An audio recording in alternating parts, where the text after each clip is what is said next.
I'm very grateful to be here. So, here we go. Don't mind my dirty mirror, but here's an OOTD. Just have this little ruffly top from Loft, this pink skirt from Loft, and some kind of random shoes that I think are from like Target or something, or TJ Maxx, I don't know, but I really love this cute little pink skirt. I bought it, I think, on Poshmark a few months ago, and I really look forward to wearing this on my first day of school. I had one other option, but I chose not to wear it. Chose to just wear this one. It has little pockets, which is cute. So it's a little bit later in the day. It is like almost 1:30, and my first class of the day, Cab's brown bag, got canceled because the professor had an emergency, which I'm really bummed about because I was really looking forward to that. And I don't have another class until 5. I have machine learning tonight from 5 to 7:30. So that's kind of late. It's the latest I've ever had a class. But I wanted to give an update. Fitzgerald is here with me, and he is hungry, and that is why he's right here on my desk trying to eat my hands. I had some lunch. I had a bagel for lunch, and I've just been doing some emails, working on some projects, getting some stuff ready for meetings tomorrow. I had a client appointment this morning. What did we do this morning, Fitzgerald? Did you have a productive morning? Did you get all your naps in? When Thomas started editing this video, I realized that I talked a lot about being in a PhD program without giving any details about what kind of program I'm in. So, this is me from the future providing a little bit more information. In August of this year, I started my PhD in Cognitive and Behavioral Sciences, which is in the Department of Psychological Sciences at Auburn University. I chose this program for a lot of reasons, and I'll probably make a completely separate video on that. I'm not sure, did I talk about my classes? Some of them, yeah. Okay. This semester I'm taking a learning and conditioning course. I'm taking Stats 1, and I'm also taking a machine learning class that's an elective. This is my first year as a PhD student, and I hope you enjoy my first week. This time of afternoon is when I like to have some sparkling water, some LaCroix. This is my cuisine. Drink your juice, Shelby. If you know, you know. So, anyway, that's what today looks like. I'll check in later. Right now I'm just reading through all of my syllabi, trying to write out quizzes and assignments and projects and due dates in my agenda. That's something I did throughout undergrad and my master's. First week, write in all those dates right away, write in reminders the weeks before, you know, that kind of thing. Downloading some software that I'll need for the semester, like SPSS and R, and potentially Python, but I'm not certain about that yet. I'm here in my office. I'll give you a spin tour of my office. That's it. Getting an office was a really important part of where we chose to live. There's only 2 of us, it's just me and Thomas. But when we were looking for places to live, I specifically looked for a place that had 3 bedrooms, which seems like a lot for just 2 people. But the purpose of that was to, A, have a guest room. Our family lives several hours away, and it's nice to have a place for them to stay so they don't have to get a hotel room every time they come to visit us. And then in addition to that, I wanted to have a room that was just an office. When we lived here, when I was getting my master's and Thomas was working on his bachelor's, we had a 2-bedroom apartment, and one of the rooms was our office. After we left North Carolina, we pretty much have always had a house with an office. We typically shared that office, but in our last place, it was primarily Thomas's room because he was the only student. And this time around, it'll probably primarily be my room just because I'm the only student. Good morning. It is week 1, day 2. I'm just having some coffee and finishing getting ready. I have a meeting with my supervisee in like an hour. I didn't really jump on here yesterday after I had my class, but I had my machine learning class last night, and it's cool because I didn't know this when I signed up for it, but it's co-taught between Auburn and the University of Alabama at Birmingham. So there's a professor that deals with grading and is a point of contact for students at Auburn, but the person doing the majority of the lectures is up at UAB. So that's pretty cool. There were like 20 something people on the Zoom call, and I feel better about it, but I also feel nervous. So I don't have a ton of experience in coding or machine learning. I did a workshop this summer that kind of got my feet wet in it, and I got to practice doing some code, but nothing like intensive. And I was really nervous because this course is through the College of Electrical and Computer Engineering, I think. And so the majority of students were engineering majors or ECE majors. But there were 2 other students who are from the CABS program who also had limited experience in coding and machine learning like me, which made me feel better. There are a couple students with backgrounds in mathematics. I still think that they probably are going to be better at coding than I am, but a lot of people, there are graduate student and undergraduate students in the class, and so there are plenty of people who also said, like, hey, I don't have a lot of experience in machine learning, but that's why I took this class, because I want to learn. So I guess that kind of made me feel better, but I think that class is going to be really hard. In case you're wondering, we will be using Python. My husband's a mathematics major, and he took several, like, coding and classes like that. And so when I told him that I was interested in coding his last semester of undergrad at USF, he took a coding class and he built a neural network. So when I told him I was interested in it, he was like, oh, this is cool. And he gave me this book, Learn Python the Hard Way. I have not actually started it yet, but in addition to my textbook for machine learning, I'll probably also use this just as a reference for learning Python. I guess this semester I'm going to learn 2 languages because I have to learn Python for my machine learning class, and I have to learn R for my statistics class. So this is my outfit of the day. I have this little like peplum top on. Don't mind my dirty mirror. My parents bought it for me for Christmas a couple years ago with some white jeans and some platform sandals. This morning my day is pretty relaxed. I don't have any classes today. I have a meeting with my supervisee at 10. We have a client appointment at 12. I have an appointment with my major advisor at 1. I have another client appointment at 3, and that's my day. A lot of meetings. I think I'm going to probably spend like 7 or 8 hours on Zoom. And then this morning I'm also trying to do a little bit of reading and note-taking on chapter 1 of my learning and conditioning class. I have that class tomorrow, so I'm trying to do that and prepare for that. I guess I'll show you my book for that. I'm taking learning and conditioning this semester, and so this is my learning and conditioning book. I have not really spent a lot of time reading it yet. It's used. I took a behavioral principles book or class in my master's, but it was with a different faculty member, so I'm excited to take this with a faculty member that I've never had class with before. And then this is my book for statistics. I have not taken statistics like seriously since probably 2012 or 2013. So this is going to be interesting. The professor is really nice. We're also using SPSS and R in addition to this book, so that should be interesting. But anyway, that's all I got for week 1, day 2. I probably won't vlog as much today just because I have a lot of client appointments and I'll be spending a lot of time with my supervisee.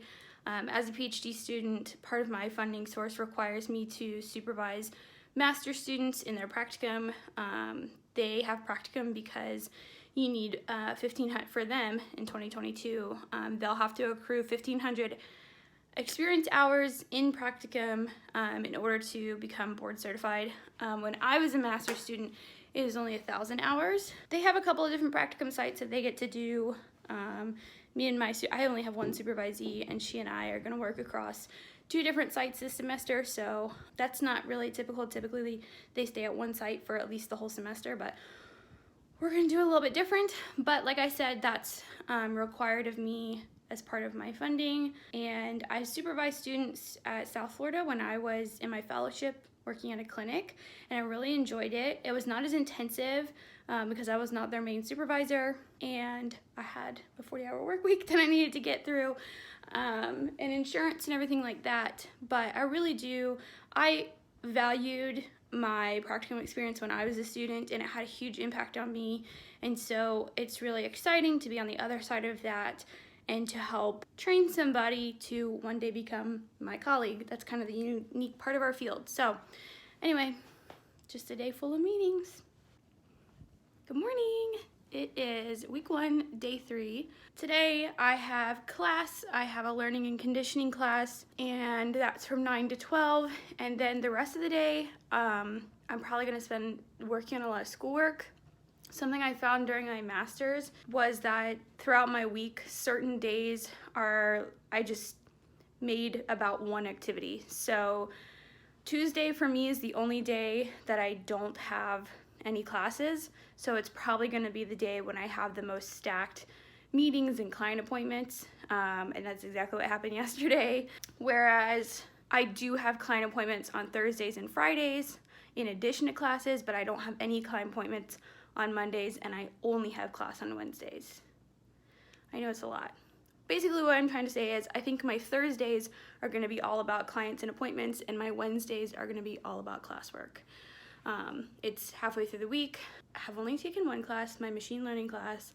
Like I said, this morning I have learning and conditioning. I'm a behavior analyst, so you might be wondering why I'm taking learning and conditioning, because I had to take coursework in behavioral principles as a master's student. That coursework was required for my degree and also required for my certification. But this course, learning and conditioning, while it will probably have some similar content in terms of behavioral principles, it uses a different textbook, it's a different lecturer, and I think it's going to be sort of a different level. It's only PhD students in this one.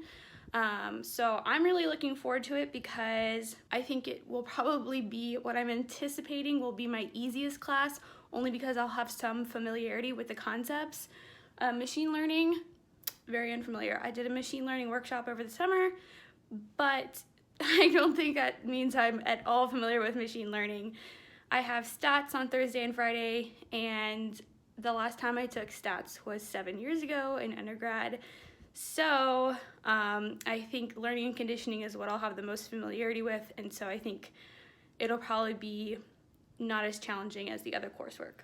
That's my prediction. I don't know. I've never taken a class with this professor before, so I don't know, but I'm really excited to learn from him. I have to watch a video on Python for my machine learning class, and I need to make sure I'm prepared for my stats class tomorrow and on Friday. I'll probably send some emails. Yeah, things are already getting busy. Yesterday I had my first appointment, meeting, regular weekly meeting with my advisor, and it went really well. If you're in a PhD program, you probably already know this. If you're not in a PhD program and you're considering one, you'll probably hear from a lot of people that your major professor has a really big impact on your PhD experience and the opportunities that you get and your trajectory post-graduate school. And I enjoy living in Auburn. I love Auburn University. It's an R1 university, and so that was important to me. And I really have heard really great things about the CAPS program and how collaborative it is and how all of the professors are very supportive of their students.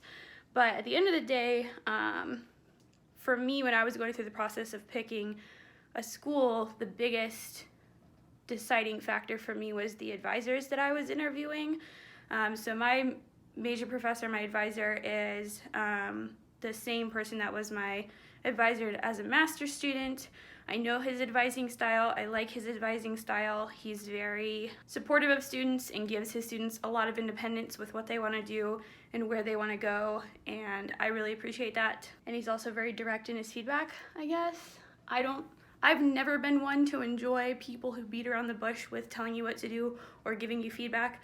I just want to know what I need to do so I can fix it.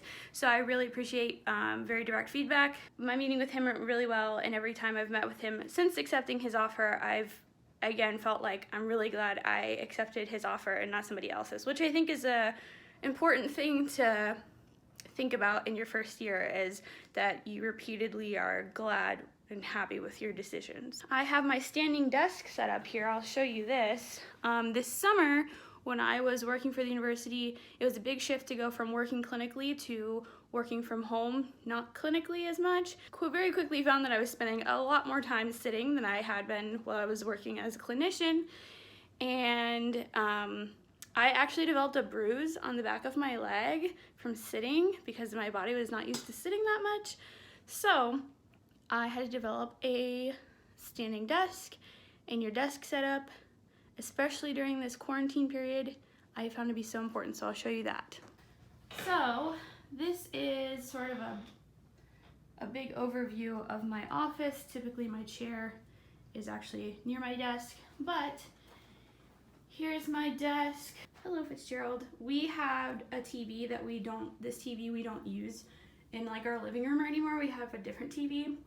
So Thomas hooked that up for me to make it a second monitor, which I so appreciate. And then I have my laptop here, and you can see it's on this riser. This riser my brother bought for me a few Christmases ago, and I really appreciate it. It even has, I don't know if you can hear that, but it has a little fan underneath to keep your computer cool, and it just is powered by your computer, which is nice. Just some pens and pencils, my textbooks. This semester, this entire program, I'm gonna try and be paperless and take notes on my iPad. And then obviously I've moved my chair over here so I have room to stand, but when you're standing and your laptop is standing height, you really also need your keyboard and your mouse to also be standing height. So I have these little boxes from when we moved, and I just put my keyboard and my mouse and mouse pad on top of those. And Fitzgerald really enjoys the desk. When I first started standing, I just would try to stand for as long as I could, and I found that it was about 30 minutes to an hour depending on the day and what else I had done that day. But now I'm up to standing for 3 hours of my day. I really enjoy it. I do sit down when I eat lunch, and I find that if I'm doing something that requires writing, so like writing on my iPad or taking notes, I will sit. So I'm standing now, but probably when my lecture gets going, I'll probably sit. I don't have a raised writing surface. I guess that's why I feel that way about writing. If I had a raised writing surface, I would probably just write on my raised writing surface. But anyway, that's my standing desk situation. I'll probably stand for the beginning of class because I think the professor's just gonna go over the syllabus, but once we get into actual note-taking, then I'll probably sit down. Good afternoon. Since I seem to be pretty terrible at remembering to vlog in the afternoons, especially once my responsibilities are done for the day at 5, I figured maybe I'll start the vlog in the afternoon, which seems like a weird place to start, but we're giving it a try. So this morning I had some client appointments and some supervision meetings with my master's student Supervising, which all went well. It's been challenging to have someone who's new to this process, new to this field, new to graduate school, and try to make sure they have enough information without making them feel overwhelmed or additionally stressed or anxious about everything else that's already going on in their lives. So it's been challenging this week to strike that balance. I'll probably do a check-in with her next week to see how she's feeling, especially after she's had the weekend to decompress and reevaluate how she's managing her time and everything like that. But all of that went well this morning, and then this afternoon from 2 to 4:30 I had stats. Stats went really well. It's really helpful if you have people in your lab who are second, third, fourth, fifth year who've probably already taken the courses you're taking to get an idea of what different professors are like. I certainly have asked my lab mate, I only have one lab mate, but I've asked her a ton of that stuff because even if she hasn't taken a course with the professor, she knows more about that faculty member and what they're like, which can always give a good idea of what their course might be like. All of the faculty, so I have 3 classes, and I guess technically I have 4, but one's a brown bag, so it's not like coursework. But of my 3 academic courses that count for my coursework, 2 of those are within my program, within my department, and taught by faculty that are in my program. And so it's been really great to be in those courses with other people that are in my program to get a feel for what the expectation is like in the program, what the culture is like in the program, what the different professors are like, and how their strengths and weaknesses all complement each other. That's been really nice. But in addition to that, the students in a lot of the students in both my machine learning and my stats class are from not just my program, but various PhD programs within the same department. So within my department, there's CAPS, which is a PhD program, and then IO psychology and clinical psychology. And so we get to intermingle with them, which is really cool, because they obviously have different backgrounds and different goals and bring different ideas to our class discussions. Also, there's only 3 first years in my program. So me and 2 other people are first years in the CAPS program. So it's pretty small, so it's nice to have other programs to get to know. It's been a little bit challenging to get to know other students because we're not in person. So some of my professors have made the virtual classrooms. They've made them so they don't have to let you into the classroom, but instead the classroom is open. So if you arrive 5 to 10 minutes early to the virtual classroom, like you might a typical physical classroom, you can interact with your peers. So that was really nice of them to consider that, because it is a big social aspect, or at least it has been for me in all of my formal education, is getting to know people through classes before and after class.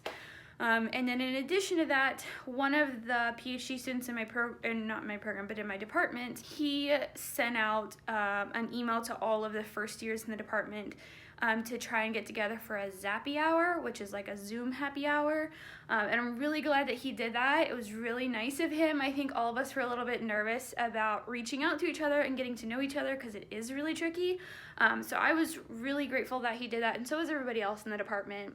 All the other first years were really grateful to him for going out on a limb and doing that. A bunch of us responded, he said, and so tomorrow on Friday night at 7 p.m. I'm doing Zappy hour with my department. I'm so looking forward to it, because really the only like interactions that I get to have with people in my department outside of class is with either my lab mate, who I love and adore, and I am so grateful that she's here, or my major professor. But you know, like, it's nice to make other friends too.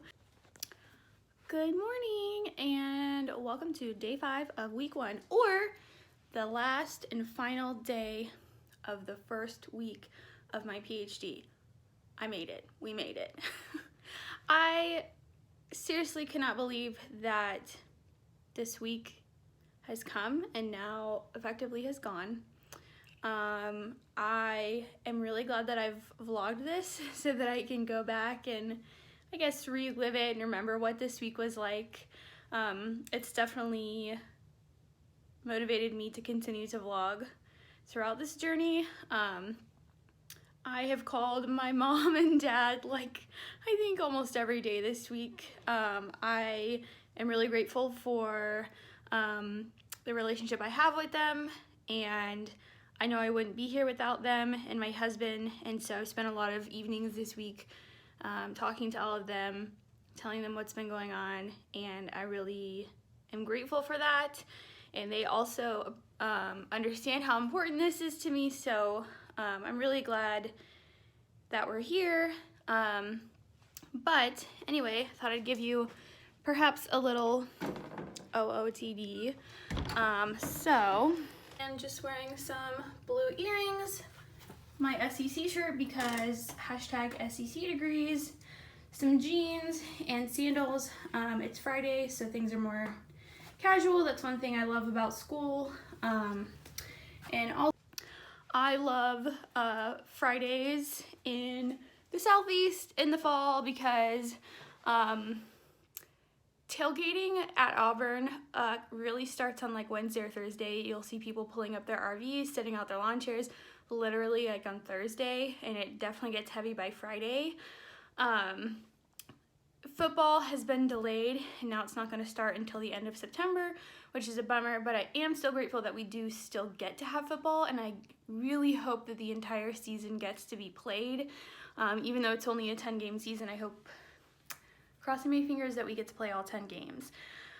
If you didn't know, I got my undergrad at Florida, so I watch both teams on fall weekends, and I'm grateful for both fall teams. Last fall, I got to see Auburn play Florida for Florida's homecoming, which was so great. Some of my friends from Alabama came down. My whole family went to the game together. I hadn't seen Florida play a game since I graduated, and Auburn hadn't played Florida since I think 2011 or 2012 when I was like a sophomore at Florida. So that was really exciting. The reason for that is Auburn's in SEC West and Florida's in SEC East, so they don't play each other every season. They're not going to play each other this season. Pretty sure they're not.